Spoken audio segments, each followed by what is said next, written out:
Kipas angin ini itu bagus banget ya.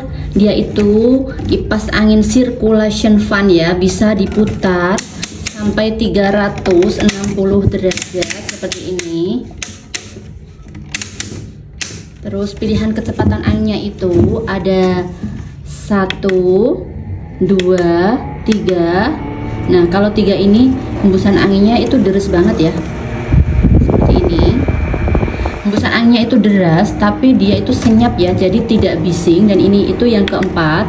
Yang keempat itu dia itu agak sepoi-sepoi seperti ini ya. Terus yang ini dia kalau dipencet sekali lagi itu dia mematikan ya. Dan kalau dipencet sekali lagi itu mematikan kipas angin ya. Jadi kecepatan anginnya itu ada 4 ya. 1, 2, 3, 4. Seperti itu. Terus ada lampunya juga. Nah, ini di sini ada lampunya. Ada lampu LED-nya. Ini itu bagus banget dan bisa untuk penerangan juga ya, dan dia itu tidak silau. Terus dia itu bisa diatur untuk kipas angin desktop seperti ini atau kipas angin meja. Terus bisa juga diatur untuk kipas angin gantung seperti ini. Ini di belakangnya sini ada untuk menggantungnya. Seperti ini bisa digantung, dan nanti dalam setiap pembeliannya juga kita dapat ini ya, untuk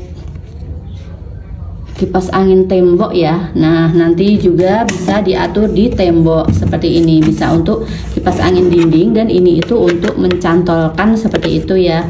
Jadi ini dia itu multifungsi dan hembusan anginnya itu deras tapi senyap, baterainya tahan lama, dan ini itu portable ya. Jadi dia itu tidak menggunakan colokan tapi menggunakan cas. Nanti dalam pembeliannya kita sudah dapat cas, sudah dapat ini juga, dan ada petunjuknya juga. Kipas angin ini itu bagus, elegan dan awet ya. Ini untuk ngecasnya ada di sini ya.